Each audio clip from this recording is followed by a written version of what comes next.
ako uli si Kap Randy Tulyosa sa Barangay Gatuslaw.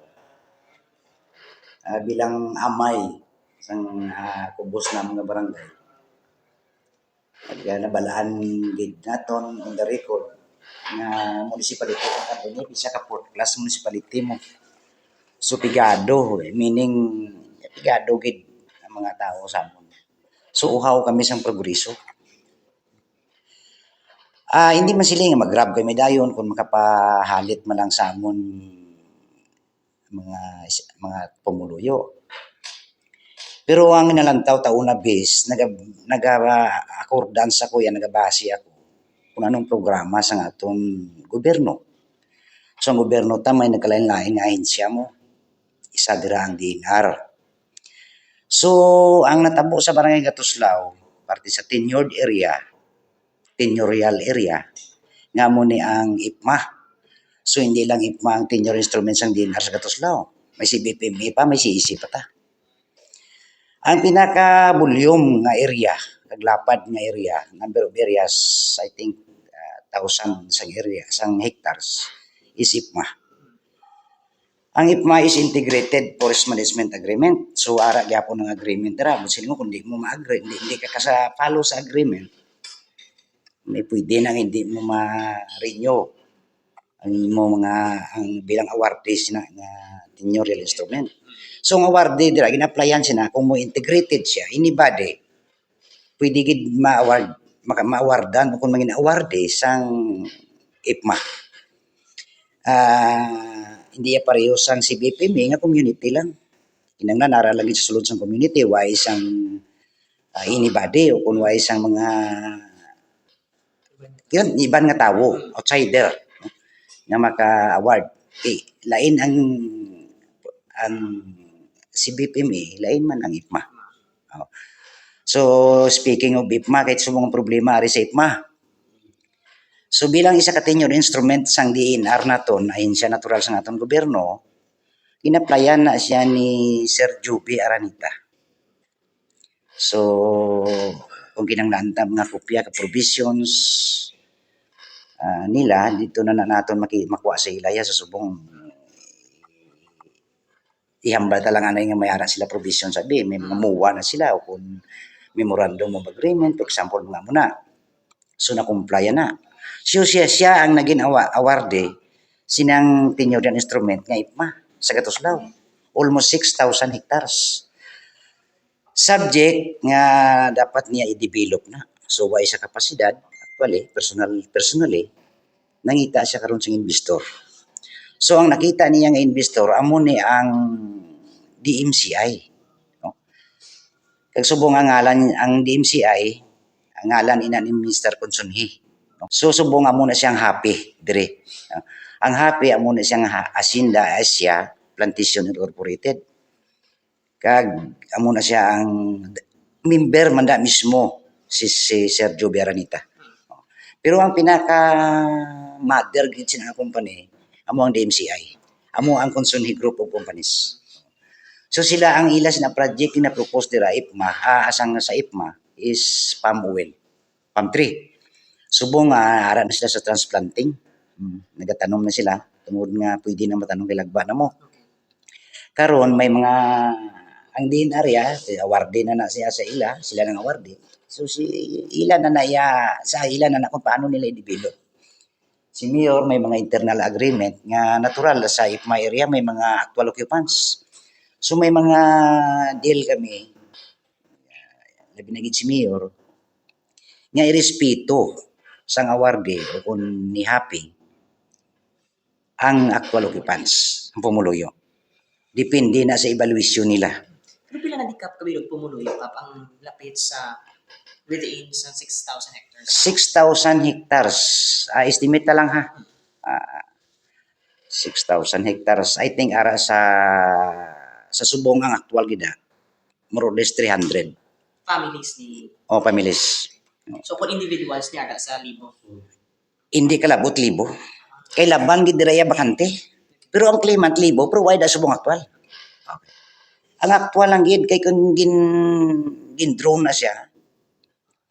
Ang na-develop lang gid subong niya is 90 hectares. Bisan lang tawon tang area. 90 hectares lang, tubo na siya, talamnan, pila man lang. Pinya. Ara sa 90 hectares ang actual gid subong. Kung galing tungod may development na ang mga claimant dira, barakal sa mga di na subong nga mga lugar, Manila, man kung di na sila nga way dira subong, kay nag-ayo ng dalan, nagbalalik sila. Di subong niya ang tapos ng evaluation. Kung pila lang ang actual dira. So ang concern ko ya, nga kung may internal arrangement man niya sa tunga sang claimant, actual occupants, kag sang happy, ang ako lang daya nga ipot into liter ta na siya. Oh, kaya kung kinahanglan nga panotaryuhan ta. Para may secured man ang mga actual occupants. Hindi kay verbal lang respetaron ka muna. Basta san o. Munang concern ko Kaso yan. na wala pa na yan. Ha? Wala pa na agreement. Subong wala pa gid. Pero sa amon nga pulong-pulong, sa amon nga mga pagtindipon-tipon da, nalabutan ni na kag nahambal na verbally ni Happy mismo. Ay respetaron niya ang actual occupants. So mo lang concern ko, kag ang ako nang ginalantaw namo ni Mayor ya, hindi ya kay personal lang. Pangkabilugan ang ginalantaw tayo nga progreso, hindi ya kay personal mo lang. No? Kay sa subong ang complainant, 1/4 lang na sang nagaobra nga mga claimant dira subong sa Happy. Ang tanan ng laban subong nga nagaobra dira sa Happy is mga claimant na siya. Kay ang ginpromisa sang Happy, duha mo ka benepisyo, direct kag indirect. So ang direct benefit dira mismo ikaw makaobra mo nga claimant, bata mo kundi ka kasarang tag-iya kung gulang ka na bata mo, pamilya mo. Ang indirect ng mga negosyante nga ara sa palibot dira. So mabenepisyohan man na. So ginalantaw na kon nga do ano kadako nga progreso kung matigayon ina siya. Kag ginaya ko ya nag-accordance gid ko ya sa programa sang gobyerno bilang ari ko ya sa grassroots kag nagapatuman sang lahi sang gobyerno. Ako mo nang responsibilidad ko mo bilang kapitan. Kag hindi ko magwa kung anong programa sa atong government bilang law-abiding citizen. Pero Kap, ang nag-complain di ba lang nagubagi na nga mga natanamnan, inapangabuyan, ano ni ka matuod? As of now, wala pagid man sang opisyal nga na-record dira sa barangay ko nga may naguba nga talamnan. Isolated lang ni ang kaso ni hambal ta gid man ni Katakata. Inang iya sang Coast Guard. Actually ang buldos da subong nga himuan sang butangan sa mga gamit bala motor pool sang Happy, butangan sang mga ilang nga mga heavy equipments. Nalantaw naton nga undeveloped siya mo. Sa pag-evaluate, may hindi ang magsiling nga develop ka, hindi siling nga matanom ka tusunan, matanom ka to, hindi na mo. Ang pag-develop ya is develop gid siya as in nasagod siya, nahagbas na brasingan. Tuwa mo na sabla. Ang iba niya magsiling develop, matanom lang to sa mga sa pulo hektarya, matanom lang siya kada promotion, develop na. Amo na sa hindi to sa medyo masiling naton undeveloped ang area. Pero medyo para sa internet naman namon nga side, hambal nila ginarado na ko ng mga tubo, actually wala. Kita mo man tong tubo gina sa picture, di ba? Pilang hindi ka bilog mga farmers na naton kami nga naka-amplang ilang pampangabuy dira sa may lapit sa may 60. Ang tanan nga ara dira is na siling ko to atong mga 300 kagina. Amo lang gina. Sulod na ang sa iglesia nga side. Pero ara na siya bilang isa ka kung sakto ka nga law-abiding citizen.